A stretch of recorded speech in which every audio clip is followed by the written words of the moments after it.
Famed for his great wealth, Croesus, son of Alyattes, was the last king of the Lydian Empire.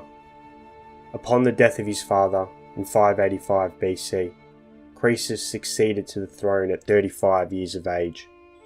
He immediately brought the Ionian city of Ephesus under his rule, and in the course of many years brought under his control almost all the nations to the west of the Halys River, forcing some of them to become his tributaries and entering into an alliance with others.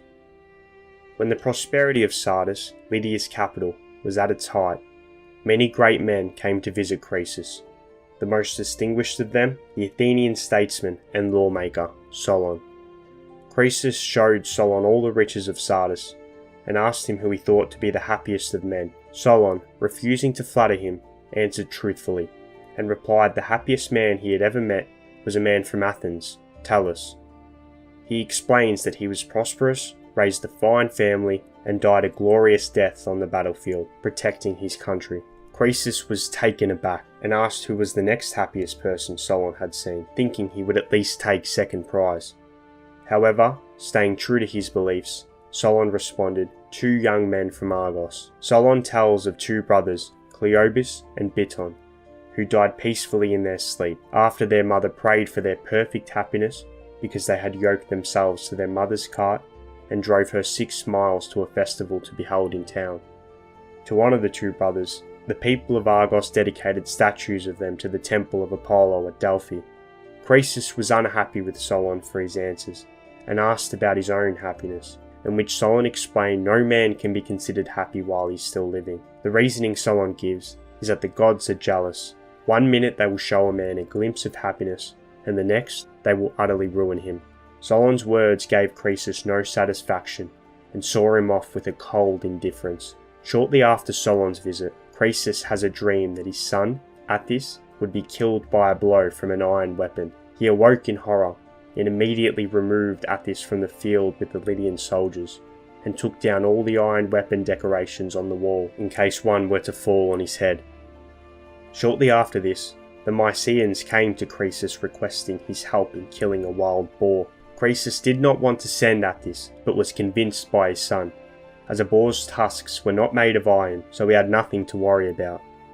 Croesus also sent a man named Adrastus, who after he accidentally killed his brother, sought refuge with Croesus in Lydia. He asked Adrastus in return for his generosity to protect Atys on this trip and make sure he returns home safely.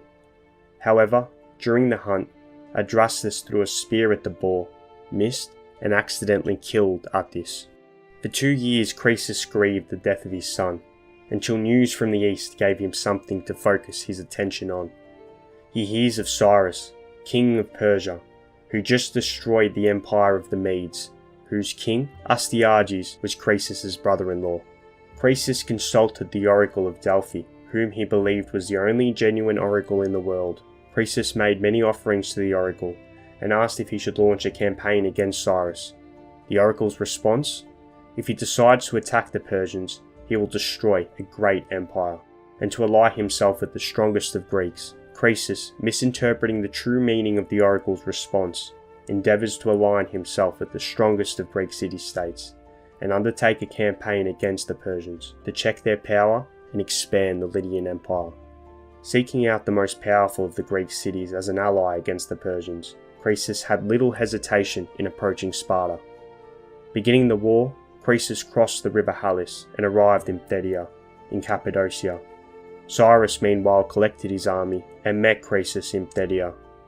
After a sharp battle, both sides losing heavily, night fell without a clear winner. Croesus blamed the lack of success on the size of his army, and the next day decided to retreat to Sardis and call upon his allies to assist him and wait out the winter. Cyrus, to the Lydian shock, decided to press on to Sardis, before the Lydian forces had time to muster again. Once again, the armies met face to face, this time outside the walls of Sardis.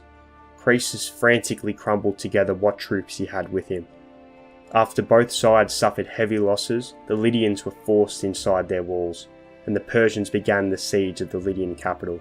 On the 14th day of the siege, Cyrus's men stormed Sardis and sacked the city. When the Persians took Sardis, Croesus had ruled 14 years and had been under siege 14 days. And as the oracle predicted, Croesus put an end to a great empire, his own. Croesus was captured and chained on top of a pyre, and recalling the words of Solon, he called out his name and remembered what he had told him, that no living human can be considered truly happy and prosperous. Cyrus then has a change of heart about killing Croesus, spares his life, and decides to keep Croesus as an advisor. This story of Croesus is as per Herodotus in his work, The Histories.